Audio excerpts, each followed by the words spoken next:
जैसलमेर के एक खूबसूरत जंगल में टूनी चिड़िया अपने दो बच्चों के साथ रहती थी।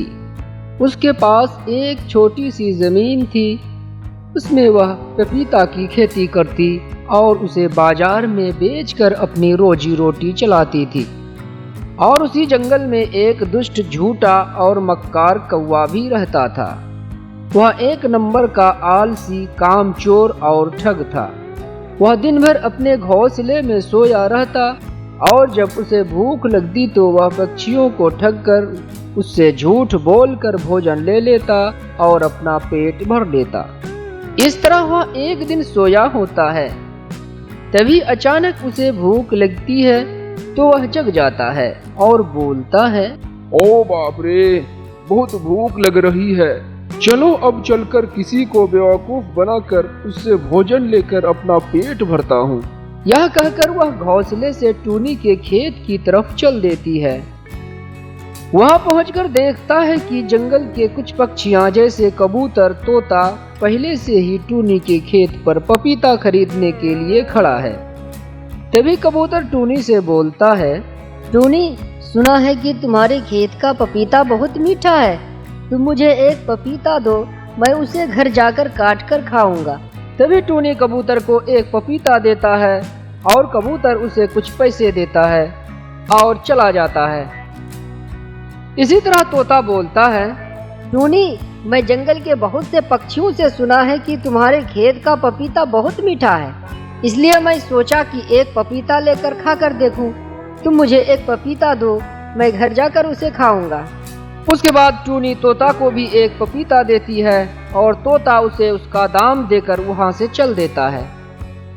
उसके बाद दुष्ट कामचोर कौवा बोलता है, मैंने भी सुना है कि तुम्हारे खेत का पपीता बहुत मीठा है, इसलिए मैं भी यहाँ आया हूँ। हाँ कौवा भाई, यह पपीता बहुत मीठा है। ये सब मैं बाजार में भी बेचती हूँ और अब तक जो खरीद कर खाए हैं उसके मुँह से इसकी तारीफ करते हुए सुनी हूँ। टूनी, तुम मुझे एक पपीता दो, मैं खाकर देखता हूँ कि असल में मीठा है या नहीं। पर कौवा भाई, मैं तो किसी को बिना रुपये का पपीता नहीं देती। पहले रुपया दीजिए, उसके बाद पपीता खाइए। क्या बोली टूनी, तुम मुझसे रुपया मांग रही हो? तुम्हारी इतनी हिम्मत! देखो कौवा भाई, तुम मुझे धमकी मत दो। इससे पहले भी तुमने मेरे खेत से बहुत से फल चुराया है और उसके बदले तुम महाराज से सजा भी पाया है। ज्यादा बोलोगे तो महाराज से शिकायत कर दूंगी और महाराज तुम्हें फिर से सजा देंगे। नहीं टूनी, मैं धमकी नहीं दे रहा हूँ। असल में मेरे पास पैसे नहीं है। तुम मुझे एक पपीता दो ना, मैं खाकर देखूं। नहीं कौवा भाई, मैं तो बिजनेस के लिए पपीता की खेती की हूँ। अगर बिना पैसे के पपीता दे दूं तो बिजनेस में घाटा लग जाएगा और तुम कब तक इस जंगल में पक्षियों को परेशान कर उससे छीन कर खाओगे? तुम तो बहुत सेहतमंद हो, फिर काम काज क्यों नहीं करते हो? जाओ पहले काम करके पैसा कमाओ, फिर मेरे पास पपीता खरीद कर खाओ। चुप कर टूनी, तुम मुझे इतना सलाह मत दो। अगर पपीता देना है तो दो, नहीं तो मत दो। तब कौवा गुस्सा होकर मन ही मन बोलता है, टूनी, तूने मुझे एक पपीता नहीं दी, मुझे सब याद रहेगा। मेरा समय आने दो, तब तुम्हें मजा चखाऊंगा। तब तुम्हें पता चलेगा कि दुष्ट कौवा से उलझना क्या होता है। मैं तुम्हें चैन से रहने नहीं दूंगा। आज से तुम मेरा सबसे बड़ा दुश्मन हो। यह सोचकर कौवा वहां से चल देता है और एक पेड़ पर बैठकर बोलता है, टूनी, मैंने तुमसे सही तरीके से पपीता मांगा पर तूने नहीं दिया और मुझे शर्मिंदा होकर आना पड़ा। मैं इसका बदला जरूर लूंगा। मैं आज ही तुम्हारा पपीता चोरी करूंगा। यह कहने के बाद उसको पहले की बात याद आ जाती है कि उसने जब पहले टूनी का फल चुराया था तो उसको पिटाई लगी थी। तब वह बोलता है, नहीं नहीं, अगर जंगल में चोरी होती है तो महाराज मुझ पर ही शक करते हैं और मैं टूनी का पपीता चोरी किया तो महाराज मुझे फिर से पिटाई देंगे। नहीं, ऐसा करके नहीं होगा। पर कैसे उसका नुकसान करूं? कोई दुष्ट विचार दिमाग में भी तो नहीं आ रहा है। क्या करूं? कौवा यह सब कह ही रहा होता है, तभी अचानक देखता है कि एक सियार वहां आ रहा है। तब यह देखकर वह कहता है, अरे मैं क्या देख रहा हूँ? यह तो सियार है। यह सही समय पर आया है। उसके बाद सियार को देखकर उसकी दिमाग में टूनी को नुकसान पहुंचने का विचार आता है। तब वह बोलता है, हा हा हा, वाह रे मेरी किस्मत, मेरी मदद के लिए सियार आ रहा है। अगर मैं सियार को राजी कर लूं तो टूनी का बहुत बड़ा नुकसान कर सकता हूँ। यह कहकर वह पेड़ से नीचे सियार के पास आ जाता है। तब सियार बोलता है, अरे तुम दुष्ट कौवा हो क्या? बहुत दिनों के बाद देख रहा हूँ। क्या हाल है कौवा भाई? तब कौवा बोलता है, क्या बताऊं सियार भाई, मैं काफी परेशानी में हूँ। किस तरह की परेशानी? अरे क्या बताऊं सियार भाई, हमारे जंगल में टूनी है ना, वह पपीता की खेती करती है और उसके खेत में बहुत सारे पपीते हैं। पर जब मैंने उससे एक पपीता मांगा तो उसने कहा कि पहले पैसा लाओ उसके बाद पपीता, नहीं तो मेरे बिजनेस में घाटा लग जाएगा। तुम तो जानती ही हो मैं थोड़ा आलसी और कामचोर हूँ, काम काज तो करता नहीं हूँ, पैसा कहाँ से लाऊं? वह तो ठीक बोली, उसने तो बिजनेस के लिए पपीता की खेती की। अगर तुमको बिना पैसे की देगी तो उसको तो घाटा होगा ही, वह कैसे तुमको पपीता देगी? सियार भाई तुम भी इस तरह की बात बोल रहे हो, मुझे तुमसे यह उम्मीद नहीं थी। यह कहकर कौवा की आंखों से आंसू निकल आता है। यह देखकर सियार बोलता है, मत रो कौवा भाई, रो नहीं तो क्या करूं? तुम मेरी मदद करने के बजाय तुम उसकी तरफदारी कर रहे हो। अरे कौवा भाई, तुमको टूनी के खेत का पपीता चाहिए यही ना? ठीक है, मैं तुमको लाकर दूंगा, इसके बदले तुम्हें मुझे कोई शिकार के बारे बताना होगा। यह सुनकर कौवा के मन में एक और विचार आ जाता है। तब वह सियार से बोलता है, अरे सियार भाई, मैं तुम्हें बताना ही भूल गया कि टूनी सिर्फ अकेली नहीं है, उसके साथ उसके दो छोटे छोटे बच्चे भी हैं। अगर तुम मुझे पपीता लाकर देगा तो तुमको वह बच्चा खाने मिलेगा। अरे कौवा भाई, तुम बोल रहे हो कि टूनी के दो बच्चे भी हैं? पहले बोलना चाहिए था ना। पहले बोलता तो मैं अब तक पपीता लाने चला जाता, पर अभी टूनी का बच्चा कहाँ मिलेगा? ये सुनकर तो भूख जाग उठी है। अभी तो वह अपने खेत में होना चाहिए, क्योंकि इस समय वह खेत में होती है। तुम मुझे अभी वहाँ ले चलो, देखता हूँ कि तुम सच बोल रहे हो या झूठ। उसके बाद दुष्ट कौवा सियार को लेकर टूनी की खेत की तरफ लेकर जाने लगा। कुछ समय के बाद वे एक पेड़ के पास खड़ा होकर देखते हैं कि टूनी और उसके बच्चे अपने खेत में पपीता की देखभाल कर रहे हैं। यह देखकर सियार बोलता है, सच में तो टूनी के साथ उसके दो बच्चे हैं। मुझे तो अभी उनको खाने का मन कर रहा है। चलो कौवा, अभी चलकर टूनी के दोनों बच्चों को खा जाता हूँ। नहीं सियार भाई, तुम अभी ऐसा मत करना, क्योंकि मैं तो टूनी के सामने नहीं जा सकता।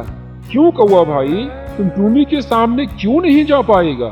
क्योंकि सियार भाई, अगर टूनी मुझे तुम्हारे साथ देख लेगी तो वह सभी पक्षियों को बोल देगी कि वह सियार से मिला हुआ है, तब सभी मिलकर मेरी पिटाई करेंगे। ठीक है कौवा, तुम यहीं रुको, मैं अभी तुम्हारे लिए पपीता और मेरे लिए उसके बच्चे को लेकर आता हूँ। उसके बाद दोनों मिलकर मजे से खाएंगे। ठीक है, यही ठीक रहेगा सियार भाई, मैं यही तुम्हारा इंतजार करता हूँ। उसके बाद सियार टूनी की खेत की तरफ चल देता है। कुछ समय के बाद सियार टूनी के खेत पर आ जाता है। तब उसे देखकर टूनी घबरा जाती है और बोलती है, अरे आप यहाँ क्या चाहते हैं आप? टूनी, तुम्हारे दो बच्चे कितने खूबसूरत हैं। देखने में इतना अच्छा लगता है तो खाने में कितना अच्छा लगेगा। तुम मुझे इसे दे दो, मैं इसे खा जाऊंगा। ये क्या बोल रहे हैं आप? आप मेरे बच्चों को नहीं खाइए, मुझे खा जाइए। ये तो बहुत छोटे छोटे हैं, उसे खाकर क्या होगा? दया करके उन्हें छोड़ दीजिए। टूनी, मैं कुछ नहीं जानता, मैं तुमसे बात नहीं करने आया हूँ, मैं तुम्हारे बच्चों को खाने आया हूँ। मैं तुम्हारे बच्चों को ही खाऊंगा। जब टूनी समझ नहीं पाती है कि वह क्या करे, तब वह सियार से बोलती है, दया करके आप अभी मेरे बच्चे को नहीं खाइए, मैं मेरे बच्चों से बहुत प्यार करती हूँ। दया करके मुझे मेरे बच्चों के साथ एक दिन रहने का मौका दीजिए। मैं अपने बच्चों को आखिरी बार अच्छी तरह से खिलाऊंगी।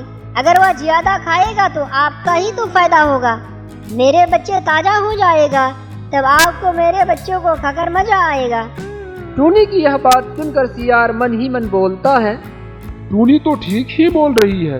अगर आज बच्चों को अच्छी तरह से खिलाएगी तो बच्चे ताजा होगा, और टूनी भी अपने बच्चों को आखिरी बार देख लेगी। मैं इसे कल ही खाऊंगा। ठीक है टूनी, मैं तुम्हें तुम्हारे बच्चों को देखने का आखिरी समय दे रहा हूँ, पर कल मैं इसे खा जाऊंगा। ठीक है सियार भाई, मैं कल सुबह मेरे बच्चों को तैयार करके रखूंगी। यह सुनकर सियार खुश होकर वहाँ से कौवा के पास चल देता है। जब सियार कौवा के पास आ जाता है तो कौवा बोलता है, क्या सियार भाई, खाली हाथ देख रहा हूँ, टूनी के बच्चे कहाँ हैं और मेरा पपीता? तब सियार कौवा को सारी बातें बताने लगता है। क्या बोले सियार भाई, लगता है टूनी ने तुम्हें बेवकूफ बनाई है। क्या बोला दुष्ट कौवा, मुझे बेवकूफ बनाया? क्या मतलब है तुम्हारा? अरे तुम समझ नहीं पाया, टूनी बहुत चालाक है। बेशक टूनी कोई प्लान बनाकर तुम्हें वापस भेजी है। चुप कर कौवा, इतना छोटा सा पक्षी, वह मेरा एक बाल भी बांका नहीं कर सकती, तो वह मेरे लिए क्या प्लान बनाएगी? पर सियार भाई, तुमने तो मुझे पपीता लाकर नहीं दिया, मगर तुम तो अब टूनी के बच्चों को खा लेगा। अरे कौवा भाई, पहले मैं उसके बच्चे को तो खा लूं, फिर मैं तुम्हें उसके बदले पपीता लाकर दे दूंगा। ठीक है सियार भाई। और इधर टूनी अपने घर आ जाती है। तभी उसका एक बच्चा बोलता है, मम्मा, क्या हमें वह सियार सच में खा जाएगा? हाँ मेरे बच्चे, जब तुम पर उसकी बुरी नजर पड़ गई है तो तुम्हें वह खाकर ही रहेगा। पर मम्मा, सियार हमें कैसे पहचाना और हम कहाँ रहते हैं उसका पता कैसे चला? पता नहीं, पर मेरे बच्चों तुम चिंता मत करो, मैं तुम्हें किसी भी तरह उस सियार से बचाऊंगी। पर कैसे मम्मा? कल मैं अपने खेत से 2 पपीता लाऊंगी, उसके बाद तुम दोनों को और पपीता को एक पेड़ के नीचे रखूंगी और उस पेड़ पर एक बड़ा पत्थर रख दूंगी। जब कल सियार तुम्हें खाने आएगा तो मैं बोलूंगी कि वह देखो, पेड़ के नीचे बच्चे और पपीता रख दी हूँ, आप जाकर मेरे बच्चों को खा लीजिए और अपने साथ वह पपीता भी ले जाइए। मैं घर चलती हूँ, मैं मेरे खाते हुए नहीं देख सकती। यह कहकर मैं चली जाऊंगी। जब सियार तुम्हारे पास जाने लगेगा तो मैं चुपके से उस पेड़ पर चली जाऊंगी और जैसे ही सियार पेड़ के नीचे जाएगा, मैं पत्थर को गिरा दूंगी, तब पत्थर उस पर गिरकर वह जख्मी होकर मर जाएगा। मम्मा, क्या तुम्हारा यह प्लान काम करेगा? देखा जाएगा मेरे बच्चों, इसके अलावा कोई उपाय नहीं है। उसके बाद सुबह होते ही टूनी एक पत्थर लेकर पेड़ के पास चली जाती है। वहां पहुंचकर उस पत्थर को उस पेड़ पर रख देती है और घर चली आती है। तभी अचानक सियार वहां आ जाता है और कहता है, टूनी, मैं आ गया, तुम्हारे बच्चे कहाँ हैं? वह देखो मेरे बच्चे उस पेड़ के नीचे हैं, आप जाइए और उसे खा जाइए। तब सियार खुशी खुशी वहां से जाने लगता है। उसके बाद प्लान के अनुसार टूनी चुपके से उस पेड़ पर चली जाती है और जैसे ही सियार पेड़ के नीचे आता है, टूनी उस पत्थर को गिरा देती है। वह पत्थर सियार पर पड़ते ही वह जख्मी होकर गिर जाता है। तब टूनी उसके पास आकर बोलती है, क्या सियार भाई, मेरे बच्चों को नहीं खाओगे? दुष्ट कहीं के। पर मैं एक बात नहीं समझ पाई कि तुम्हें मेरे बच्चों के बारे में कैसे पता चला? तब सियार बोलता है, टूनी, ये तुमने क्या किया? मैं तो अब मर जाऊंगा। टूनी, मेरा यह हालत उस दुष्ट कौवा के कारण हुआ है। उसने ही मुझे बताया कि तुम्हारे 2 बच्चे हैं। पर उसने तुम्हें क्यों बताया? तुम्हारे खेत के पपीता के लिए। एक दिन जब तुमने उसको बिना पैसे का पपीता नहीं दिया तो उसने बदला लेने के लिए मुझे तुम्हारे बच्चे के बारे में बताया। तुम उसके बच्चे को खा जाना, उसके बदले तुम मुझे पपीता ला कर देना। बच्चे के बारे सुनकर मैं लालच में आ गया था। पर वह दुष्ट कौवा कहाँ है? वह वहाँ उस पेड़ के पास है। इतना कहने के बाद सियार अपना दम तोड़ देता है। उसके बाद टूनी वहाँ से अपने बच्चों के साथ अपना घर आ जाती है। घर जाकर वह कुछ पक्षियों को इकट्ठा करके कौवा के पास आ जाती है और उसे सभी मिलकर पीट कर मार डालते हैं। यह कहानी मदनपुर के एक छोटे से जंगल की है। उस जंगल में एक पेड़ पर एक चीड़ा और उसकी पत्नी रहते थे। वह दिन भर इधर उधर घूमते और शाम होने पर वह अपने घोंसले में आ जाते। दोनों एक दूसरे को बहुत चाहते। इस तरह से कुछ दिन गुजरने के बाद वह 2 अंडे देते हैं। अंडे देखकर वह बहुत खुश होते हैं। गोलो चीड़ा बोलते हैं, हमारे अंडे कितने खूबसूरत हैं। हमारे बच्चे भी बहुत खूबसूरत होगा ना। बच्चे तो खूबसूरत होना चाहिए, पर देखते हैं कि वह जब अंडे से निकलेंगे तो पता चल जाएगा। और मैं क्या कहती हूँ कि जब तक यह अंडे से निकले इसका कोई नाम चुन लेते हैं। ठीक है, तुमने सही कहा, पर इनका क्या नाम होना चाहिए? मैं कहती हूँ कि एक का नाम सोनू और दूसरे का नाम मोनू रख देंगे। ठीक है, अगर तुम कहती हो तो यही ठीक रहेगा। कुछ दिनों के बाद बच्चे अंडे से बाहर निकल आते हैं, पर दोनों में एक बहुत खूबसूरत और चमकदार तो दूसरा काला और थोड़ा बदसूरत होते हैं। दोनों धीरे धीरे बढ़ने लगते हैं। ज्यों-ज्यों दोनों बढ़ते हैं, खूबसूरत बच्चा सुंदर दिखने लगते हैं और काला बच्चा थोड़ा बदसूरत दिखने लगता है। यह देखकर गोलू चिड़ा अपनी पत्नी डॉली से कहता है, सोनू, हम दोनों और हमारे एक बच्चा सोनू कितना खूबसूरत है और दूसरा बच्चा मोनू कितना बदसूरत है। जब ये बाहर निकलेंगे तो सब मुझ पर हंसेंगे और कहेंगे कि यह बदसूरत बच्चा किसका है। यह सब सुनकर बाहर निकलना मुश्किल हो जाएगा। बात तो आपकी ठीक है, पर हम क्या कर सकते हैं? ये भी तो हमारे ही बच्चे हैं। बात तुम्हारी भी सही है, ये हमारे बच्चे हैं, पर इतना बदसूरत बच्चा को हम अपने साथ कैसे रख सकते हैं? इसके लिए कुछ करना पड़ेगा। इस समस्या से हमें छुटकारा पाना होगा। अगर हम एक काम करेंगे तो इस समस्या से छुटकारा पा सकते हैं। हमें क्या करना होगा? सुनो, इसको अगर हम अपने घर से निकाल दे तो ये समस्या हमेशा के लिए खत्म हो जाएगा। ठीक है जी, यही ठीक रहेगा। इस तरह बातचीत करने के बाद अगले दिन वह उस बच्चे को घोंसले से बाहर निकाल देता है और तीनों एक साथ रहने लगता है। इस तरह से समय बीतता जाता है और सोनू जवान हो जाता है। तब डोली चिड़िया गोलू से कहती है, सुनो जी, अब मेरे बच्चा जवान हो गया है, हमें इसकी शादी करवानी होगी। मैं यही सोच रहा था, तुमने मेरी मुंह की बात छीन ली। चलो अब दोनों मिलकर एक अच्छी सी बहू देखकर इसकी शादी करा देते हैं। यह कहकर दोनों पास में रह रहे बुलबुल चिड़िया के घर उसकी बेटी मुन्नी को देखने चले जाते हैं।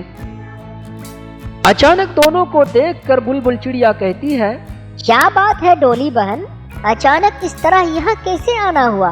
मेरा एक बेटा है, अब वह जवान हो गया है। मैं चाहती हूँ कि उसकी शादी कर दूं, इसलिए तुम्हारी बेटी को देखने आया था। ठीक है, ये तो बहुत अच्छी बात है। फिर आप अभी अपनी बेटी को बुलाइए। ठीक है बहन, मैं अभी बुलाती हूँ। यह कहकर बुलबुल चिड़िया अपनी बेटी मुन्नी को बाहर बुलाती है। दोनों को मुन्नी पसंद आ जाती है। उसके बाद डोली चिड़िया बोलती है, मुझे आपकी बेटी बहुत पसंद है, मुझे ये रिश्ता मंजूर है। तुम क्या कहती हो बुलबुल बहन? मुझे भी यह रिश्ता मंजूर है। ठीक है, तो अब हम चलते हैं। उसके बाद गोलू और डोली अपने घर वापस आ जाते हैं। अगले दिन वह अपने बेटे को बुलबुल चिड़िया के घर ले जाकर उसकी शादी करा देते हैं और फिर वह बहू को लेकर अपना घर वापस आ जाते हैं। कुछ दिन तो गोलू चिड़ा और उसकी पत्नी डोली चिड़िया अपने बहू के साथ रहते हैं, पर उनके बहू को एक साथ रहना बिल्कुल पसंद नहीं होता है। एक दिन बहू मुन्नी अपने पति सोनू से बोलती है, सुनो जी, अब मुझे इन दोनों के साथ रहना बिल्कुल अच्छा नहीं लगता। मैं चाहती हूँ कि हम दोनों अलग रहें। अगर आप अलग रहेंगे तो ठीक है, नहीं तो मैं तो चली अपनी मायके। यह सुनकर सोनू बोलता है, मैं तुम्हारे लिए क्या कर सकता हूँ? तुम बोलो तो सही, तुम्हारे लिए कुछ भी कर सकता हूँ। तुमने नहीं सुना मैं क्या बोली? मैं चाहती हूँ कि तुम्हारे माँ बाप को घर से निकाल दो। ठीक है, मैं अभी दोनों को घर से निकालता हूँ। यह कहकर सोनू दोनों को घर से निकाल देता है। दोनों घर से निकल जाता है और रास्ते में बात करने लगते हैं। देखो जी, कुदरत का करिश्मा, हमने जिस बच्चे को पाल पोस कर बड़ा किया, उसकी शादी करवाई, उसने ही हमें घर से निकाल दिया। देखो ना, हमारे साथ बहुत बुरा हुआ है, पर क्या कर सकते हैं। चलो, पास ही एक जंगल है, वहाँ जाकर हम बाकी के दिन गुजारेंगे। यह कहकर दोनों दूसरे जंगल की ओर जाने लगते हैं। जंगल पहुंचकर उसे एक पक्षी दिखाई देता है। उसे देखकर गोलू चिड़ा बोलता है, वह देखो, एक पक्षी दिख रहा है, चलो उसके पास जाते हैं, अगर वह हमारा कोई मदद कर दे। चलो जी, आप कहते हैं तो चलती हूँ। यह कहकर दोनों उसके पास चला जाता है। उसके पास पहुंचकर डोली चिड़िया गोलू से बोलती है, लगता है यह मेरा ही बेटा है, जिसको हमने अपने घर से निकाला था। मुझे भी ऐसा लगता है, पर हम कुछ कह भी तो नहीं सकते। इनको हमने घर से निकाला था, अब किस मुंह से इसे अपना बेटा कहूँ। इधर वह पक्षी भी उसे पहचान जाता है और कहता है, आप लोग मुझे नहीं पहचाना? याद कीजिए, मैं आपका वह बदनसीब बेटा हूँ। यह सुनकर डोली चिड़िया बोलती है, बेटा, हमने तुम्हें तो देखते ही पहचान गया, पर क्या करता, हमने तुम्हारे साथ वह किया जो कोई एक दुश्मन के साथ भी नहीं कर सकता। छोड़ो ना वह पुरानी बातें, कभी कभी ऐसा हो जाता है। और बताओ, यहाँ इस हालत में कैसे आना हुआ? बेटा, हम बर्बाद हो गए। हमने तुमको घर से निकालने के बाद तुम्हारे भाई सोनू की शादी करवा दी। उसके बाद उन दोनों ने मिलकर हमें घर से निकाल दिया। कोई बात नहीं माँ, दुनिया में कुछ नासमझ ऐसे होते हैं जो इस तरह के काम कर डालते हैं, लेकिन उसे कभी भी चैन नहीं मिलता। ठीक कहा बेटा तुमने, हम भी आज दर दर की ठोकर खा रहे हैं। बस करो ना माँ, पुरानी बातें कब तक करोगी? अब घर भी चलो ना। यह कहकर मोनू अपने माता पिता को अपना घर लेकर चला जाता है और एक साथ रहने लगता है।